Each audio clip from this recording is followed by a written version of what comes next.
예레미야서 25장 1절에서 5절을 한 절씩 교독하겠습니다. 유다의 왕 요시야의 아들 여호야김 넷째 해 곧 바벨론의 왕 느부갓네살 원년에 유다의 모든 백성에 관한 말씀이 예레미야에게 임하니라. 선지자 예레미야가 유다의 모든 백성과 예루살렘의 모든 주민에게 말하여 유다의 왕 아몬의 아들 요시야 왕 13째 해부터 오늘까지 23년 동안 여호와의 말씀이 내게 임하기로 내가 너희에게 꾸준히 일렀으나 너희가 순종하지 아니하였느니라. 그러므로 여호와께서 그의 모든 종 선지자를 너희에게 끊임없이 보내셨으나 너희가 순종하지 아니하였으며 귀를 기울여 듣지도 아니. 다 같이 읽겠습니다. 그가 이르시기를 너희는 각자의 악한 길과 악행을 버리고 돌아오라. 그리하면 나 여호와가 너희와 너희 조상들에게 영원부터 영원까지 준 그 땅에 살리라. 아멘. 이번 달 27일과 28일 이틀 동안 미국의 대통령 그리고 북한의 지도자 두 지도자가 만나서 이제 두 번째 이 한반도의 평화를 위한 중요한 대화를 한다, 그렇게 뉴스가 나왔습니다. 여러분들도 아마 다 보셨으리라고 생각을 합니다. 지난해 두 지도자가 만나서 한반도의 평화를 위해서 함께 노력하자, 그런 이제 약속을 했는데 이제 실제적으로 한반도의 평화를 위해서 이제 구체적인 노력들을 아마 의논하게 될 것 같습니다. 여러분, 이 모임이, 이 대화와 만남이 정말 한반도와 또 미국과 그 주변에 있는 모든 나라 사람들에게 기쁨이 될 수 있는, 그동안의 여러 걱정과 또 염려를 이제는 다 불식시킬 수 있는 그런 좋은 결과가 나올 수 있도록 여러분들께서 기도 많이 해주시기를 부탁을 드립니다. 우리에게도 중요하지만 우리의 자손들에게도 중요하고 우리가 살아가는 이 시대에도 참 중요한 일이기 때문에 무엇보다도 우리 교회와 성도님들께서 이 일을 위해서 기도를 많이 해주셨으면 합니다. 아마 이제 먼 훗날 우리 후손들이 미국의 역사와 또 대한민국의 역사를 얘기할 때 2018년과 2019년이라고 하는 이 해를 중요한 해로 기억할 수 있게 되기를 저는 기대합니다. 또 미국에 많은 대통령들이 있었지만 트럼프라고 하는 이 이름, 트럼프 대통령이라고 하는 이름을 우리 후손들이 아주 좋게 교훈적으로 기억할 수 있게 되기를 저는 기대합니다. 다른 것은 몰라도 한반도의 평화를 위해서 노력한 미국의 대통령, 북한의 지도자를 공식적으로 처음 만나서 한반도의 평화를 위해서 노력한 대통령, 그런 대통령으로 우리 후손들이 기억할 수 있기를, 우리 후손들이 기념할 수 있기를 저는 기대합니다. 우리가 역사를 읽어보면 어떤 해, 어떤 사람의 이름이 등장할 때는 항상 그때에 중요한 일들이 있었기 때문이지요. 아마 미국에 사는 사람들은 2001년 9월 11일 이런 숫자를 영원히 잊지를 못할 겁니다. 이 미국이라고 하는 이 큰 나라가, 그 미국을 상징하는 이 뉴욕의 큰 빌딩 두 곳이 테러리스트에 의해서 이렇게 아주 비극적으로 무너지고 많은 사람들이 희생을 당했던 해. 그래서 결코 이 2001년 9.11 이런 숫자를 잊을 수가 없겠지요. 성경도 이렇게 읽어보면 어떤 특정한 시기와 특정한 사람들에 대한 얘기를 아주 의도적으로 할 때가 있습니다. 오늘 우리가 읽은 이 예레미야서 25장을 읽어보면 제일 처음에 그런 내용이 먼저 등장을 합니다. 이게 보니까 유다의 왕 요시야의 아들 여호야김 넷째 해 곧 바벨론의 왕 느부갓네살 원년에 유다의 모든 백성에게 관한 말씀이 예레미야에게 임했다. 이런 내용의 말씀이 등장을 합니다. 어떤 특정한 시기에 관한 이야기를 성경이 하고 있습니다. 유다의 왕 요시야의 아들 여호야김 넷째 해. 유다 왕국에 여호야김이라고 하는 왕이 있었습니다. 이 여호야김이 유다의 왕이 된 지 4년째 되던 해, 그런 말이죠. 여호야김은 유다의 16번째 왕인데요. 그분이 왕이 된 지 4년째 되던 해에 일어난 일이다, 그런 뜻이겠죠. 그 다음에 또 바벨론의 왕 느부갓네살 원년에, 이런 표현도 등장을 했습니다. 바벨론이라고 하는 나라에 느부갓네살이라고 하는 임금님이 계셨는데, 그 느부갓네살이 바벨론의 왕이 된 그 해에, 그런 뜻이죠. 이건 좀 묘하죠. 성경은 주로 이스라엘의 역사를 기록하고 있는 책인데, 그러면 이스라엘의 왕 이름과 그 왕이 다스리던 그 시기에 관한 기록만 남겨도 괜찮을 것 같은데, 그 옆에다가 이스라엘이 아닌 성경의 관점에서 보면 이방 나라, 주변 나라인 바벨론 왕의 이름도 등장하고, 또 그 바벨론 왕이 다스렸던 그 시기에 관한 기록도 함께 하고 있어요. 그러니까 이때 뭔가 중요한 일이 있었겠구나, 그렇게 생각을 할 수가 있는 거죠. 예.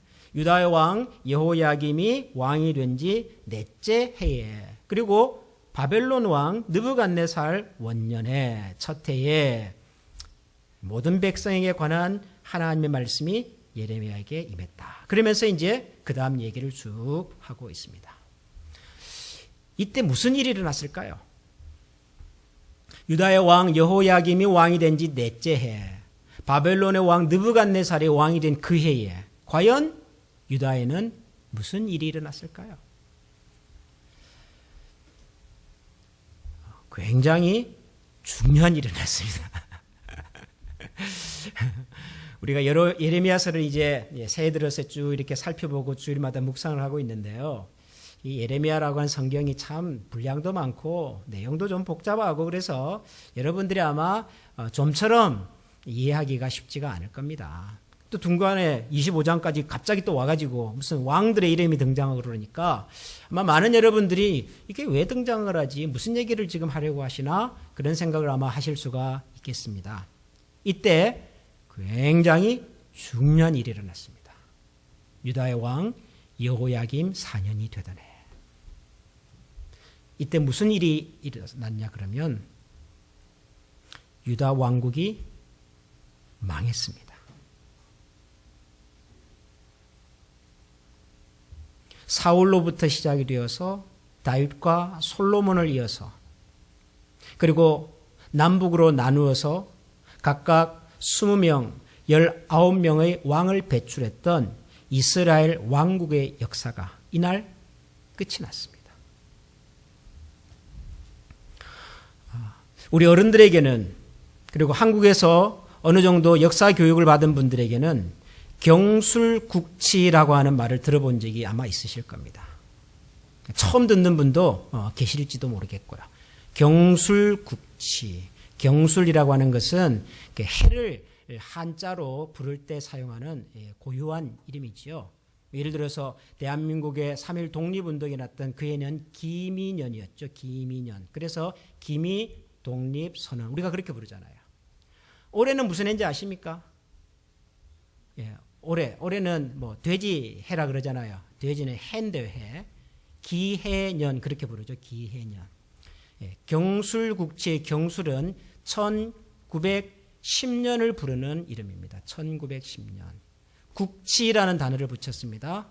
국, 나라 국자입니다. 치, 부끄럽다는 뜻이죠. 그날 국가적으로 슬프고 부끄러운 일이 일어났다. 그래서 경술국치 그럽니다. 무슨 일이 일어났는데요? 1910년에 무슨 일이 일어났는데요? 1910년 8월 29일 대한제국의 마지막 황제였던 순종이 대한민국의 주권을, 나라의 모든 권리를 일본에게 넘긴다고 하는 그 문서에 도장을 찍은 날입니다. 한일 합병 조약이라고 하는 이 조약에 도장을 찍은 날이죠. 그날 이후로 대한민국은 세계 역사에서 나라로서의 권리도 힘도 다 잃어버린 그런 날이 되었습니다. 그래서 대한민국 역사를 공부하는 사람들에게 경술년 혹은 1910년이라고 하는 이 숫자는 남다르게 다가오는 거죠. 그냥 숫자가 아니죠. 그때 일어났던 그 사건과 그 아픔과 슬픔을 다시 떠오르게 만드는 숫자이기 때문입니다. 오늘 우리가 읽은 예레미야서 25장에 나오는 유다왕 여호야김 제4년이라고 하는 이 숫자는 우리 대한민국 사람들에게는 1910년이라고 하는 말과 똑같은 의미를 갖습니다. 여호야김 제4년에 바벨론의 왕 느부갓네살이라고 하는 왕이 유다를 쳐들어와서 예루살렘을 함락하고 예루살렘 성전을 파괴하고 그리고 수많은 이스라엘 사람들을 포로로 잡아간 바로 그날입니다. 그 해에 하나님의 말씀이 예레미야에게 임했습니다. 2절을 보면 선지자 예레미야가 유다의 모든 백성과 예루살렘의 모든 주민에게 말하여 이르되 유다의 왕 아몬의 아들 요시야 왕 13째 해부터 오늘까지 23년 동안 여호와의 말씀이 내게 임하기로 내가 너에게 꾸준히 일렀으나 너희가 순종하지 아니하였느니라. 유다 왕 여호야김이 왕이 된 네 번째 해에 하나님의 말씀이 예레미야에게 임했습니다. 그리고 예레미야는 그 말씀을 듣고는 예루살렘에 있는 모든 사람들에게 예루살렘의 모든 주민과 유다의 모든 백성들에게 나가서 하나님의 말씀을 지금 전하고 있는 겁니다. 전하면서 제일 처음에 한 얘기가 이 얘기입니다. 유다의 왕 요시야가 왕이 된 지 13년째 되던 해에 내가 하나님의 부름을 받아 선지자가 되었습니다. 요시야는 이스라엘의 14번째 왕입니다. 8살 되던 해에 아주 어린 나이에 왕이 되었는데요.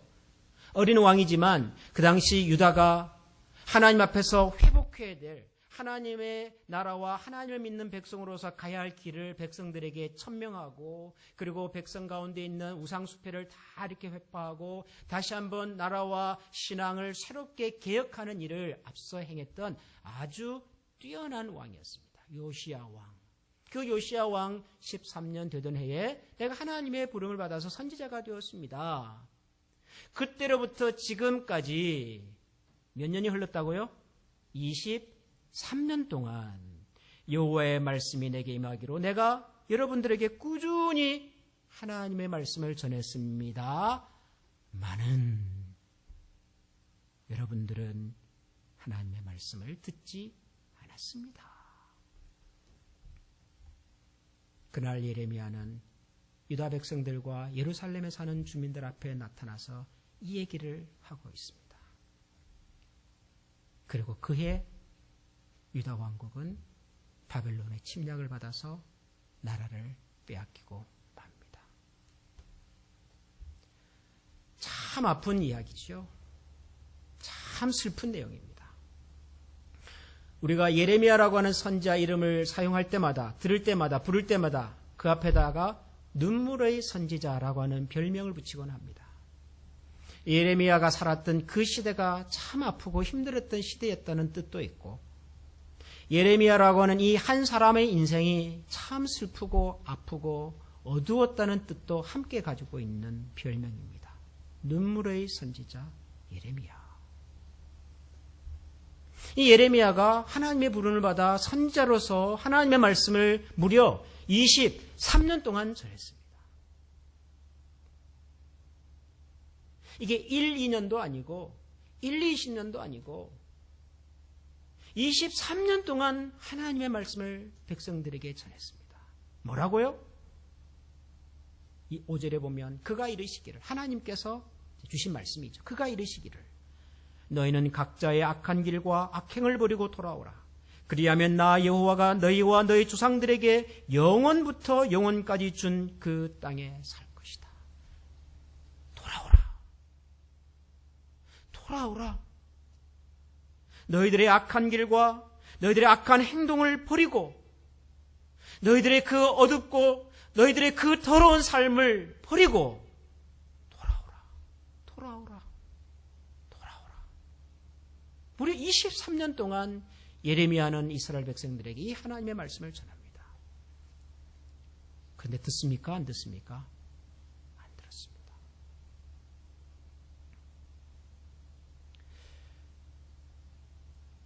저는 예레미야의 이 참 아픈 고백을 들으면서 이런 생각이 들었습니다. 예레미야를 통해서 하셨던 하나님의 말씀을 순종하지 않아서 유다 왕국이 망하고 말았습니다마는 유다 왕국이 망했다는 사실을 못지않게 제 마음에 크게 다가오는 것이 뭐냐면 23년 동안이나 꾸준히 하나님의 말씀을 전했던 선지자 예레미야. 아무리 하나님의 말씀을 전하고 아무리 하나님의 말씀을 선포해도 그 하나님의 말씀에 귀를 기울이지 않던 사람들에게 그런 세상을 향해서 23년 동안 꾸준히 하나님의 말씀을 전해야 했던 예레미야 선지자. 저는 그 예레미야의 모습이 굉장히 가슴에 강하게 다가왔습니다. 여러분, 예레미야가 얼마나 힘들었을까요? 여러분, 예레미야가 얼마나 외로웠을까요? 자기는 지금 하나님의 말씀을 전하는데 자기는 지금 하나님의 말씀을 따라서 온 백성과 온 나라가 살 수 있는 길을 얘기하고 있는데 아무도 그 하나님의 말씀에 귀를 기울이지 않는데 아무도 예레미야의 말에 관심을 기울이지 않는데 그럼에도 불구하고 예레미야는 23년 동안 성경에 보면 꾸준히 하나님의 말씀을 전했대요.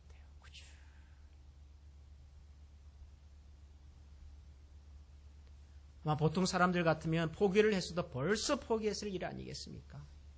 여러분, 누군가에게 그 사람의 잘 들으라고 한두 번 얘기해서 잘 듣지 않으면 보통의 사람은 포기합니다. 내가 아무리 잘 들으라고 얘기를 해도 들을 마음이 없는 사람들에게는 말 그대로 소귀에 경 읽기잖아요. 여러분, 들을 마음과 생각이 없는 사람들에게 아무리 좋은 얘기를 해보신들 소용없습니다. 입만 아프죠. 다음에 또 할 겁니까? 어지간하면 안 하게 되지요. 예레미야는 그 일을 23년을 합니다.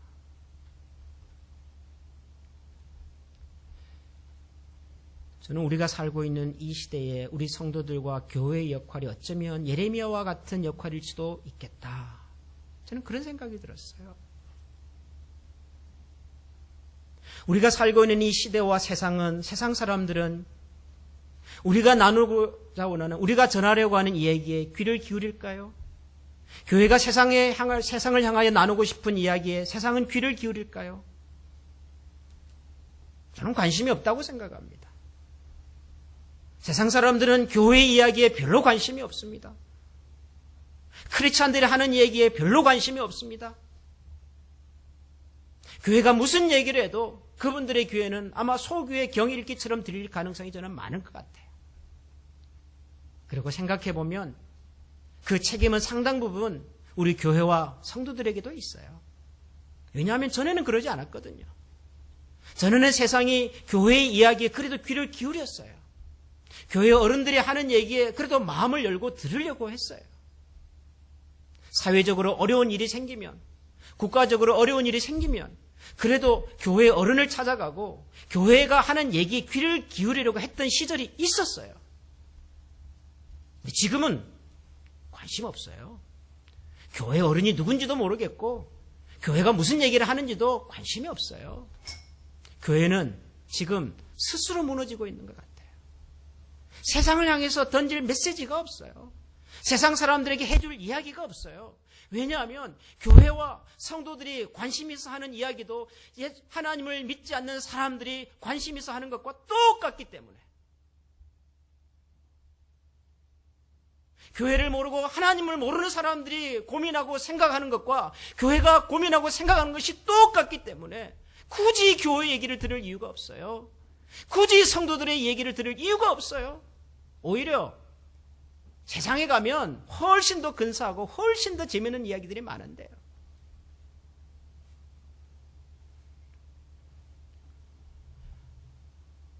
미국에는 방송으로 목회하는 목사님들이 많은 것 같아요. 저도 일찍 미국에 와가지고 그 일부터 했으면 좀 좋았지 않았을까. 왜냐하면 어마어마하게 돈을 많이 벌더라고요. 어마어마하게. 미국 대통령의 종교적인 멘토라고 알려진 어떤 여자 목사님이 계십니다. 방송 사역을 하시는 분이에요. 이분은 방송에서 대놓고 이렇게 얘기합니다. 여러분의 1년의 첫 달 월급을 하나님 앞에 드리십시오. 안 그러면 하나님이 나머지 것에 대해서 손을 대실지도 모릅니다. 여러분이 이 시간 하나님 앞에 헌금을 드리십시오. 그러면 여러분의 지배로 하나님의 말씀이 전달될 겁니다. 뭐 그럴 수 있잖아요. 요즘 뭐 인터넷 세상인데 얼마나 쉽습니까? 창세기 1장 1절 딱 타입해가지고 인터넷으로 쫙 보내주면 하나님의 말씀이 그 집으로 오잖아요. 말이 됩니까 이게? 여러분 말이 된다고 생각하세요?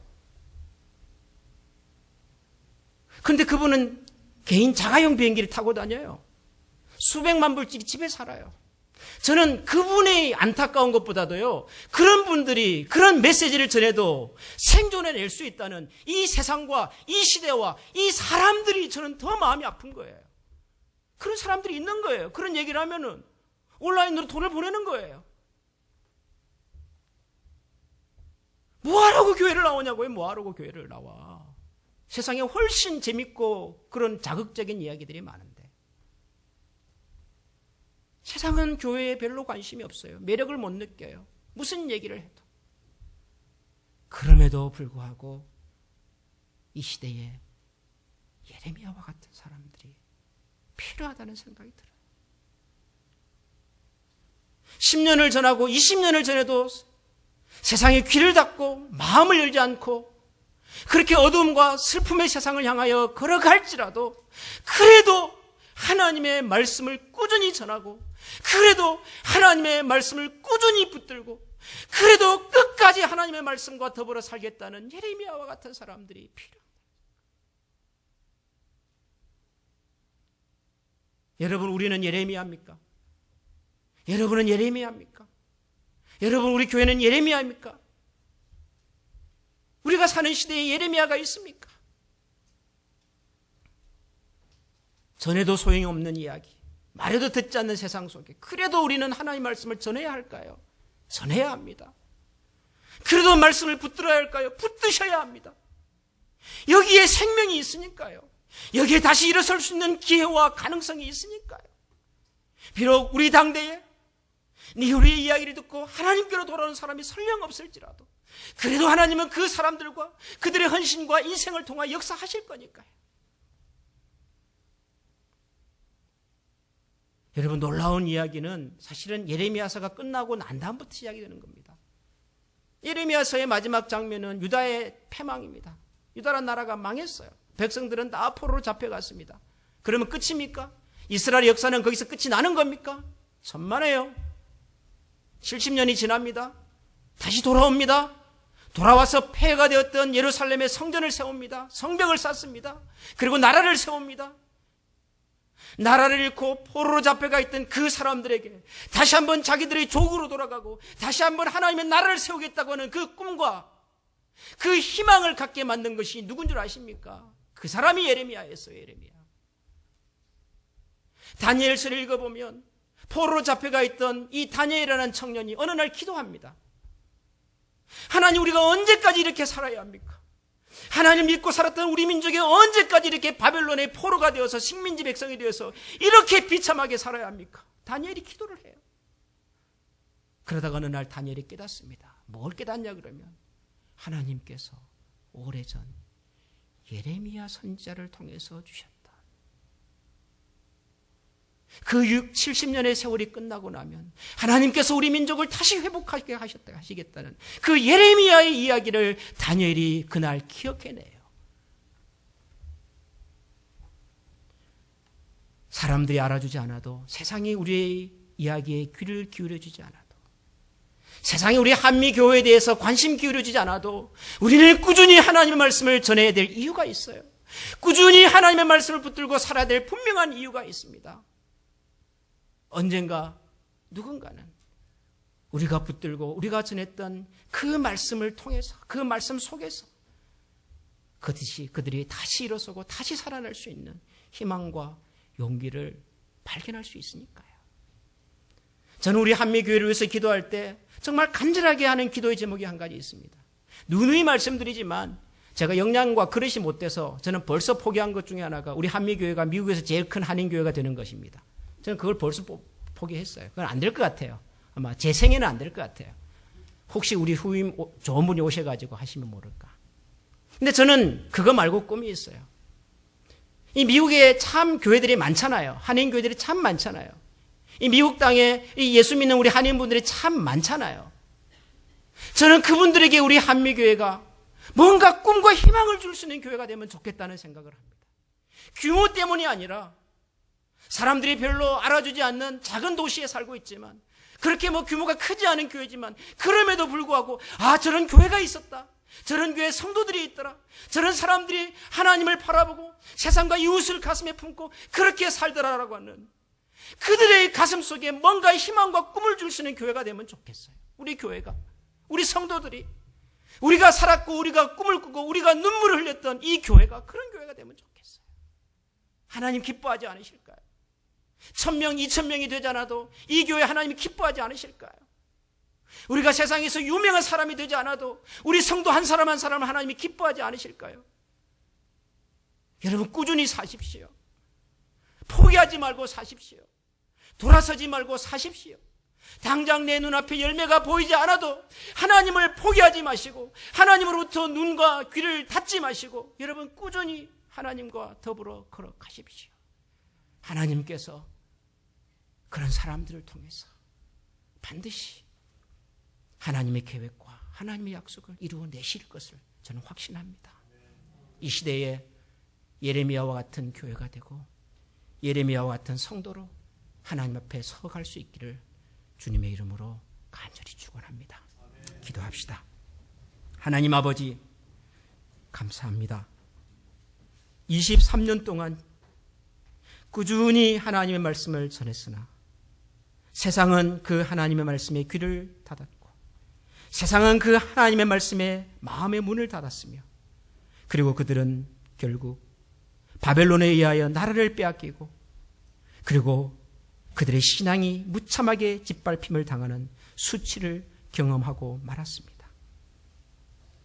하나님 그들의 망함과 그들의 실패와 좌절의 이유는 그들의 불순종이었고 그들의 하나님을 향한 거짓이었지만 그럼에도 불구하고 꾸준히 하나님의 말씀을 붙들고 살았던 한 선지자의 외침이 또 다른 사람들에게는 희망이 되었고 꿈이 되었고 하나님의 나라와 민족을 다시 세워내는 귀한 걸음이 되었음을 봅니다. 하나님 아버지 바라기는 우리 클리블랜드 지역에 있는 우리 한미 교회와 이곳에서 함께 눈물과 가슴을 쏟는 우리 성도들 한 사람 한 사람이 이 시대의 작은 예레미야들이 되게 하여 주시옵소서.